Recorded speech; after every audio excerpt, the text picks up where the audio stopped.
before the end of the first half. 30 seconds is certainly a long enough time for Division having to get a good shot off with no problem. They got 6 against 5 here.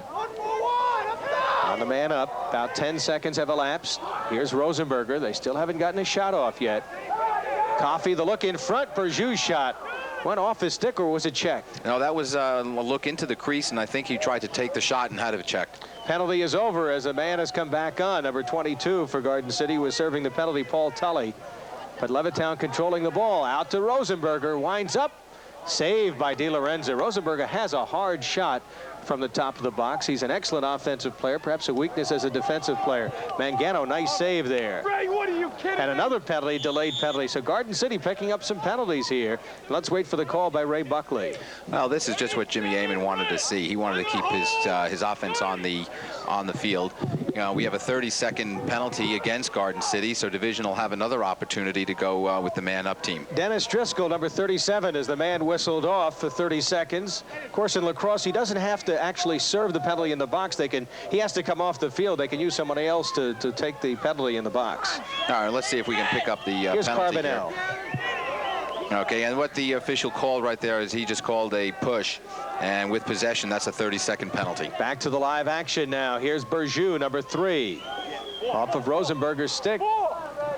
It's recovered by Coffey, 41, who's a good shot. Has 7 goals, the sophomore Coffey. Here's Bergeux. Tully again in the penalty box, serving the penalty. The look out in front from Manzo. Oh, and I believe the goalie got a piece of it. Backer helped there, and Manzo are upset with himself. Thought he was going to get that one. That was a nice look to the offside for Manzo to take that shot, and he should have been on cage. He should have had to make Mangano make the save, I think, because he had enough time to take a better shot than what he did. Ball does skip here, and that very soft turf in front. It's very sandy. It's very little footing in front of the goal and the crease. Penalty is over. Both teams at full strength right now, so Levittown unable to cash in on those 2 man-up situations, and that could come back to haunt him. Here's Kraus getting across midfield, and Doc Doherty will call timeout. Right, those 2 opportunities there, Jimmy Amen, I'm sure, was hoping that he could cash in on at least one of them and bring Division back within 1 goal to get some momentum again in his behalf. Division was 1 for 4 in the man-up situations last time they played. 6:52 to go in this 3rd quarter. Garden City with the lead by a score of 3-1. White 2. Let's see if we can join Doc Doherty in the huddle. Against our man, all right? We're going against us on white 2. Leave the ball. Try to take it. We in there with this guy. Not there. You want to dodge and let the media stick that out. They got the short sticks. Have patience. Go to Moose. Hey, if you go right, you cut off. You go to Moose. You let him initiate the clear. We're overloading the side. We got to get off 5 sides. Middy's coming across to help us. Good job. Just keep doing what you're doing. Let's go. Let's go, Red. Moose is. I think, Barry, we saw Doc is concerned a little bit about his clear. He's hasn't had that much success against a set clear, and the ride by Division has been really causing a lot of problems. And then that last time out, I think he was going over the clear with his team to get them into better play. Well, we mentioned earlier, Division with that ride where they'll use some attackmen like Gurr and O'Neill specifically to come in there. You don't see too many teams do that, specifically to have riding attackmen. And it almost came up with a goal. Gurr has scored a goal that way on a ride, and he almost had a chance that time as that ball was up for grabs right in front of the goal. Just couldn't get the stick on it. And now, O'Neill has also had success on the rides, and those 2 kids, they could just run all day. They've got good speed, and that's exactly what Jimmy Amen wants out of them. well, Mickey Cavoti losing that ball, and that doesn't make Doc Doherty too happy. We'll have midfield changes now for Levittown Division as Rosenberger and the number 1 unit come in, Bergeux and Viviano. You know, it's interesting to note, to show you the strength of Garden City, they have not gotten the goals from their number 1 midfield. 2 of the 3 goals they've gotten are from their second midfield unit. The likes of McMahon and Finnerty and Doyle have played well. Well, as you said earlier, that second midfield unit probably could be first for almost any other team around, Barry. So, I mean, that says a lot for that Garden City team. Delayed penalty on Garden City again. I think it was an offside against Garden City, so play continues. Now Bergeux forced out of the box, and the penalty now will be called. Well, we'll have the offside penalty. That is called against Number Garden City. Number 15, Chris Sullivan. That's the second time they've had an attackman called for an offside.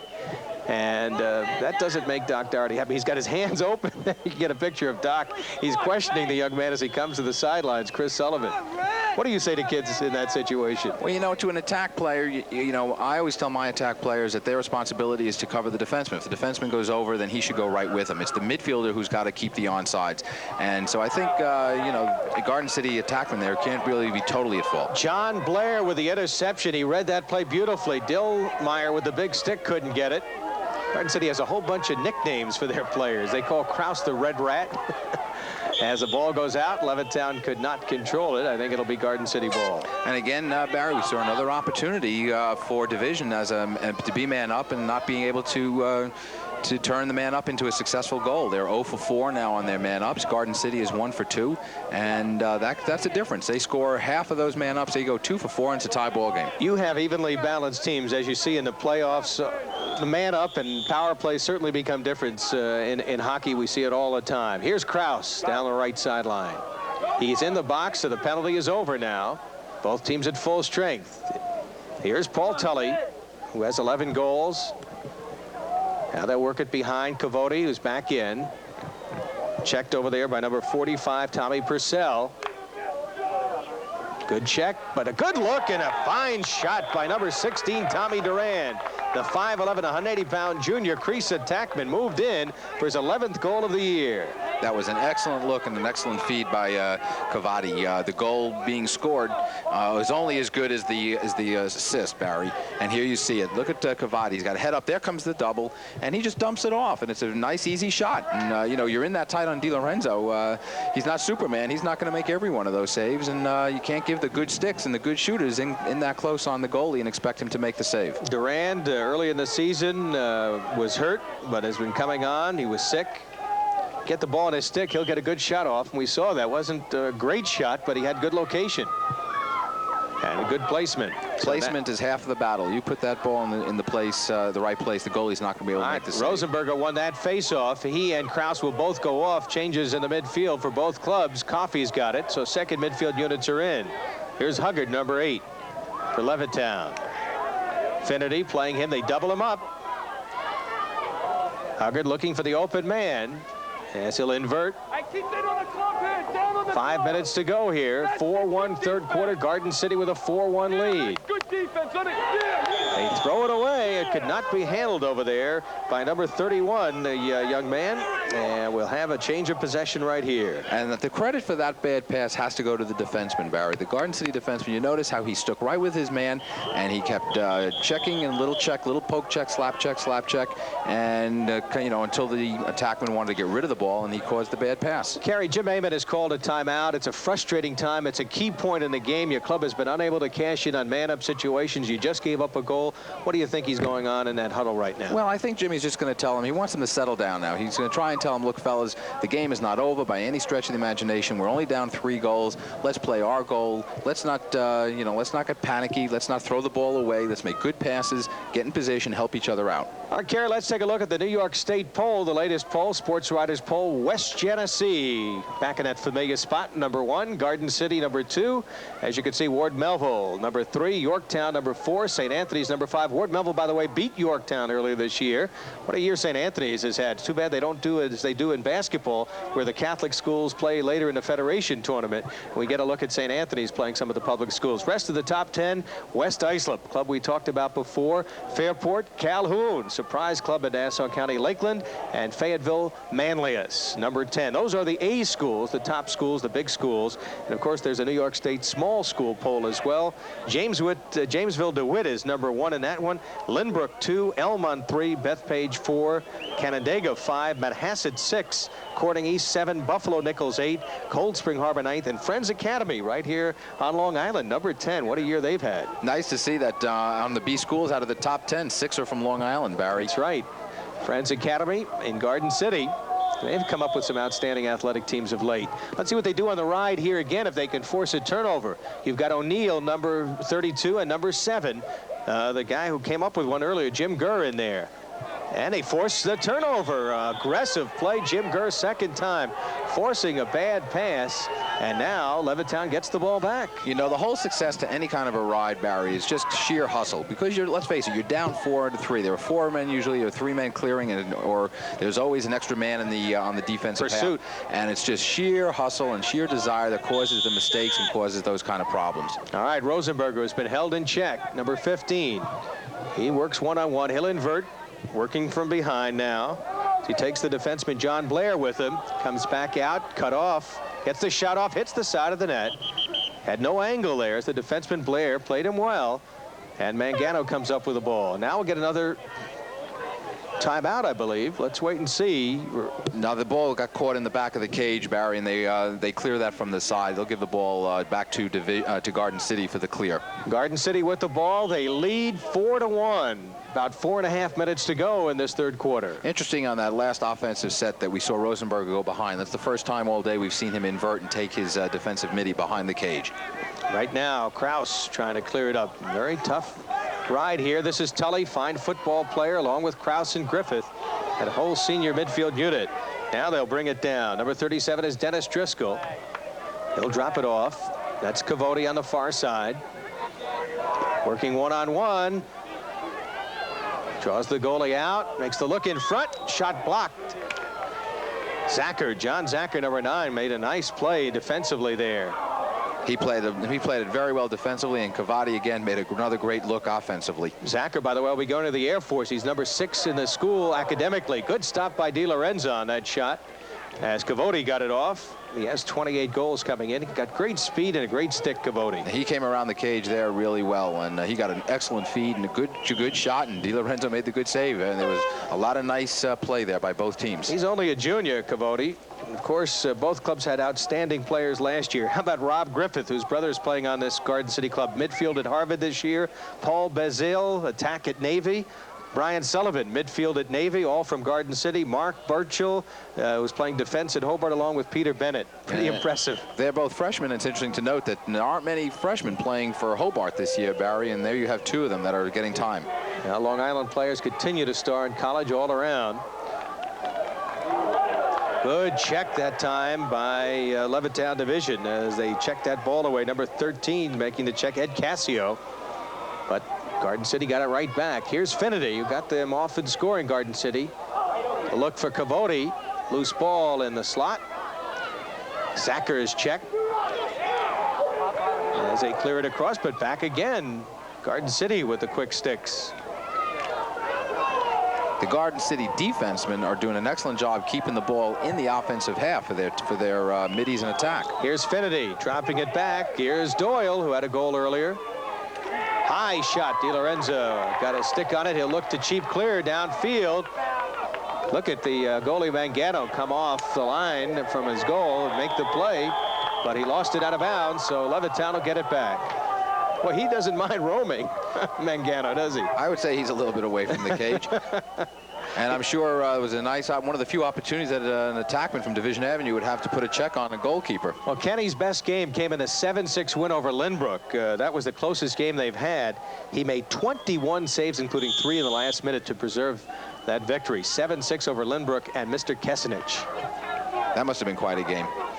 That could even be a county final. Is that possible? No, because Lynbrook, I believe, is a B school. They're a small school, and you won't see that. Of course, the B schools have been dominant most of the last several years in Nassau County, unlike in Suffolk, where Ward Melville, an A school, has dominated. That goes over. And change of possession coming up here. 2 minutes and 21 seconds remaining. 2:01. We'll check it. Just to mention a little bit about the Suffolk County playoffs, the B schools are going to be in the same bracket with the A schools, Barry, so it is very possible that you could have a Rocky Point, for example, playing a Ward Melville, an A versus a B final. But eventually, as far as it'll be the B school that goes the furthest will be determine who the representative will be against the Nassau County B school. That's correct. All right, as they try to clear it, Garden City trying to come up with it, and they do. Here's Tommy Durand, who got that good goal earlier, over to Cavoti. So this Garden City club balance, they can get it from the attack, they can get it from midfield. They don't have to have There's not one guy you have to stop here. Right, they're very well balanced, and that's part of the key to this whole success of any team is to get good balance, Barry. Of course, we haven't seen Ward Melville play this year, but that's always been a key of Ward Melville, hasn't it, too, Kerry? Yes, they've always had well-balanced teams and a lot of depth. Look at Mangano, 40 yards out of the cage, and now he'll get back in as the ball goes away. What do you feel if you're Doc Doherty? You obviously have to have a lot of confidence in your goalie to let him do that, but it can give you a nightmare, can't it, at times as a coach? Oh, yeah, you don't want him making the mistakes when he's out of the cage, but he's good out of the cage, and that's Doc doesn't find that too much of a problem, especially when he's up. I don't know if he was trailing, he'd like him to be out of the cage like that, Barry. Rouse with that shot that was deflected in front. Garden City with the ball. Here's Cavote. Oh, nice look. Yeah, he made the pass for Duran, but it was behind him. Under a minute to go. Here's Tully, 22. They're going to try and work for the last shot, perhaps, I think, here, Barry. I can't quite see what the time is, but with about a half a minute to go in the quarter, I think they're going to try and get one good shot on goal. And they'll work it from behind. Sullivan dropping it off. Back out to Kraus. They move the ball so well. Tully. Back to Kraus. They don't mind having Kraus take the last shot. 16 seconds. And goes over to Levittown. They had no backer help. And Levittown with a chance to run it up here. And when Cavati came around there was no one in the back, but that was a pass in any event. It wasn't a shot. So I think Andy Kraus got a little impatient there. I think he didn't have to force that pass into Cavati. Well, a lot of activities going on here. We've got a softball game, a baseball game, all taking place here at Levittown today, as well as a lacrosse game. Busy sports program. Two schools, of course, have merged, Levittown Division and Levittown Memorial. High toward the goal. Oh, the look in front of the score! It doesn't count. No goal. Time had run out, and there's going to be an argument here. Chris Carbonell scored, but no goal, says Ray Buckley. John Goldsmith and Ray Buckley will confer. No goal. We looked up at the clock at the moment, and the goal will not count. Chris Carbonell put it in, but it will not count. It's the responsibility, Barry, of the trailing official to be able to make that call. He's got to be watching the clock. The official closest to the cage calls it a goal. All right, emphatic call by Ray Buckley. The clock was behind him, but he still made it, and it was a good call. We'll be back in just a moment. You're watching high school lacrosse on Cablevision. How expensive is your free checking? You're looking at checking that's really free. That's right. Here at Apple Bank, there are no check charges and no monthly fees, nothing. Plus, you get 5.25% interest on any balance over $700. So come in and get the free checking that you and your money deserve. Apple Bank for savings. We're good for you. I never ran before I came to Adelphi. Now I can't imagine not doing it. It really helps having the kind of encouragement I've gotten here. It makes Adelphi feel like a small college. But I'm glad it's a big university with lots of courses and career options, because I'm making choices that will affect my whole life. I'm excited about my future. In fact, sometimes I can't wait to graduate. It's sort of like running. Once you get started, you want to see how far you can go. Adelphi University, where the advantages of a major university and a small college meet. Let's take a look at that controversial play at the end here, as the ball will be cheap cleared downfield. Eventually, we'll see Chris Carbonell get the shot as De Lorenzo had it batted down, and there's Carbonell as time ran out. And yes, we see that was just what Division Avenue was hoping for. Unfortunately for them, time had run out. But as the rule book says, the ball has got to break the plane of the goal before time runs out, not when the shot is taken. And that, I think, was the difference between the goal and the no goal. Face-off won by Garden City. Andy Kraus winning it. They lead 4-1, and they have had good possession of the ball here most of the day. A shot knocked down by De Lorenzo in front, and they'll look to clear it here. Downfield, they battle for it. Levittown trying to come up with it. Well, notice Division Avenue is changing a little bit of the style. De Lorenzo is really just getting rid of the ball way upfield, not even looking for fast break. They're looking to hope to catch the defenseman sleeping, I think, from Garden City, and maybe get a quick goal like they just did before the end of the half, or like they tried to do before the end of the half, Barry. Rob Bergiud sending it behind to Manzo. Manzo guarded by Greg Leader. Leader doing an excellent job forcing him outside. Here's Carbonell, who had that parent goal nullified. Berjou getting in position. And I believe the low shot might have got a piece of it, Mangano. It's hard to tell when that ball skips on the dirt over there. Garden City, the only goal in that third quarter. Durand at 4:29, the crease attackman to make it 4-1. That's the way we stand right now. Manzo, who has the only goal so far for Levittown, has the ball. Boy, Leader's done an excellent job on him. Yes, he has. We've seen the defense for Garden City is playing very, very well. They're playing tight on their man, and they're not giving them a whole lot of room. And they force a bad pass. That was the areas we mentioned earlier. Defense was the biggest concern of Doc Doherty coming in. He lost the entire defense and outstanding goalie John Fuller from last year's championship club. And they have built an outstanding defense with a lot of so-called no-names, so to speak.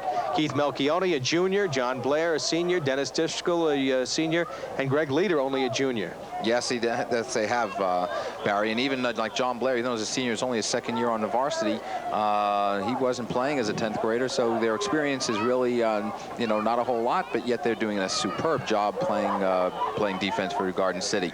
Yeah, Levittown has had trouble scoring all year. They average only 5 goals a game, and here today they've been held to 1.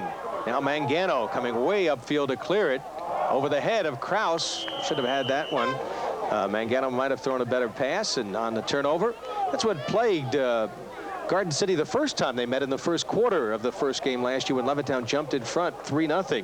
Garden City committed a lot of turnovers on their transition game. Well, this is what Jimmy Amons has been hoping to achieve for division. And Tommy O'Neill there, the riding attackman, just really hustled and hustled and hustled. And, you know, his pressure forces Mangano to make perhaps a bad pass. And I don't know if Mangano, you know, really wanted to make that kind of a pass. And I don't know if he wants to be that far out of the goal. I don't know if Doc really wants him out that far. Garden City, we talked about how youthful they are. 16 juniors, 2 sophomores on their 28-man squad. That's nice to know. You got all those kids coming back next year.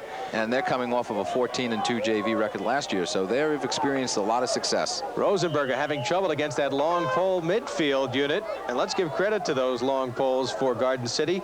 Dave Dillmeyer has done an outstanding job all game. Pat McElroy, 31, and Ted Shirley, number 34. Yeah, that was Dave Dillmeyer, Barry, who created that out of bounds, who checked Rosenberger's stick there. There's the little things that don't show up in the box score, and the nuances, some of the reserve players that end up playing key roles, especially in defensive-minded strategy. Yep, they sure do. And it's like the riding team that Division puts in and the long stick defenseman that Garden City puts in.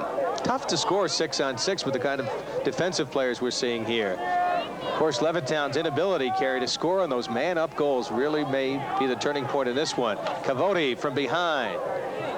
Boy, look at him control. What a he keeps his eyes looking all the time in front. The shot was checked. James Dell'Olio, who has 21 goals, first time he's been in the game. Kraus shoots and he fires and he scores. Andy Kraus with yet another goal, his 51st of the year, second of the game, and it's 5-1. Kraus, who scored 2 goals against Levittown in the 6-4 victory, now has 2 today, and DiLorenzo could not stop that bullet. But look how much room Andy Kraus has. I mean, you have to respect his ability. You can't keep playing him that loose. And I know what Jimmy Amon wanted to do. He just wanted to make sure that he was covered tightly, and yet look at the room that they're giving him there. And that was, again, a heck of a shot, putting it right by DiLorenzo.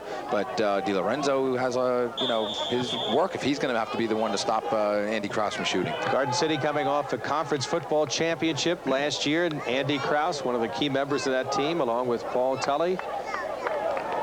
Standing running backs. 4 straight goals for Garden City, and they lead it 5-1. And it's going to be awfully tough for Levittown Division to come back here. About 6.5 minutes to go. That's wide, and as it's in play, Garden City hustling for that loose ball. This is Dell'Olio, the senior, who has 21 goals. Here's Sullivan, the junior. Tully, or rather Finity, 27, who got their first goal. Watched by Rosenberger. Rosenberger laying off. He's not a good defensive player, but an outstanding offensive player. Look out in front. What a nice look by Cavati onto the crease. The creaseman just happened to be going the wrong way, unfortunately, for Cavati and for Garden City. Delolio has a hard shot, missing, but they had backer support. Delolio sets picks, very smart player, converted midi. Can score in close, a real hard worker. Splits time with Durand at that crease attack spot. And you'll notice now Garden City also, Barry, is beginning to use the clock a little bit more. They're taking their time now on the offense. They know they're up by 4 or 5 goals, and they know Division's got to come out and play them, and you know, they're in no rush. 6:05 to go. Here's Kraus again. Di Lorenzo got a piece of it, stopped it. But here's Cavoti coming up with the loose ball. He got checked. Now it sees if he's all right. And Cavoti will go back behind the cage where he normally is.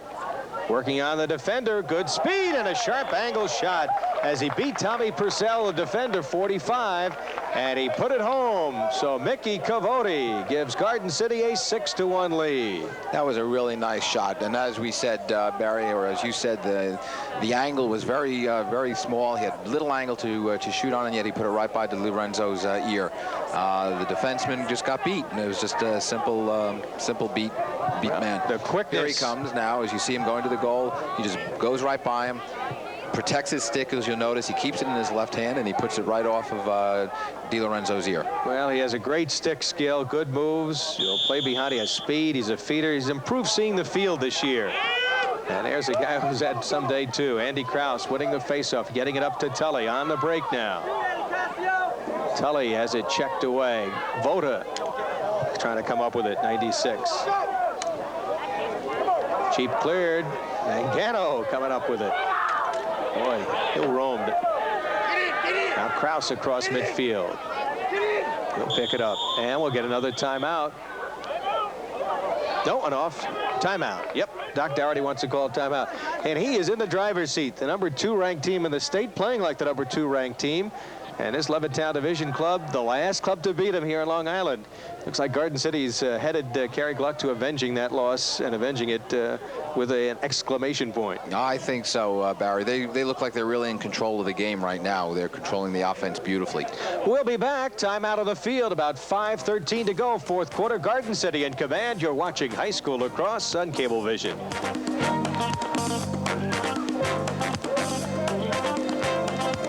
Hi, everybody. I'm Barry Landers with Jerry McDougall, president of Apple Bank. Jerry's been a great year for the Long Island Sports Network and a great year for Apple Bank. 5 locations on Long Island. Where are they in Nassau County? We're on Northern Boulevard in Manhasset, Carmen's Road in Massapequa, and on Jericho Turnpike in Syosset. And how about Suffolk? In Suffolk, we're on Pulaski Road in Greenlawn, and in Smithtown, we're located on Route 111 near Jericho Turnpike. Apple Bank for Savings with 5 convenient locations. We're back, Barry Landers and Kerry Gluck, and let's take a look at the New York State small school poll. We told you about it earlier, but as you can see, Long Island teams 2, 3, and 4 right there. Lynbrook and Elmont. What a B championship they're going to have in Nassau County. You got Lynbrook, Elmont. Bethpage is an A school, of course. Running down the rest of the top 10 as far as the B schools are concerned. Manhasset, another B school, and Cold Spring Harbor. I'll tell you, the semifinals is going to be something else for the B schools in Nassau County. Well, I tell you, that's going to be a heck of a series there. We'll be seeing Barry with the B schools. Excellent teams, all 5 of them, and any one of them can win it. Well, that's the interesting part about a sport like lacrosse, and you hope to see in Suffolk, Kerry. Do you think we'll see more B schools, some of the smaller schools? We know Rocky Point, one of the smaller schools, has an excellent program this year. Are we going to see more B schools take up lacrosse, you feel? I think so, Barry. As a matter of fact, we've just gotten a new school in this year on the JV level. John Glenn, for the first time, picked up lacrosse, and they're a B school, and they'll be going to a varsity program. And you know what? As in Suffolk County, more of the A schools are dropping down to B schools next year. Harbor Fields, for example, will be a B school. So you get more schools that have been, previously A schools, now falling into the B category. So we're going to see the competition among B schools certainly improve. Kerry, let's talk about Ward Melville for a moment and the outstanding team they had. It was said we haven't seen him. What's the feature of this year's club, as far as you know? Well, they've got a couple of players that are really outstanding. Chip Mayer is a midfielder who plays for them, along with Dennis Goldstein. Outstanding players, and they really make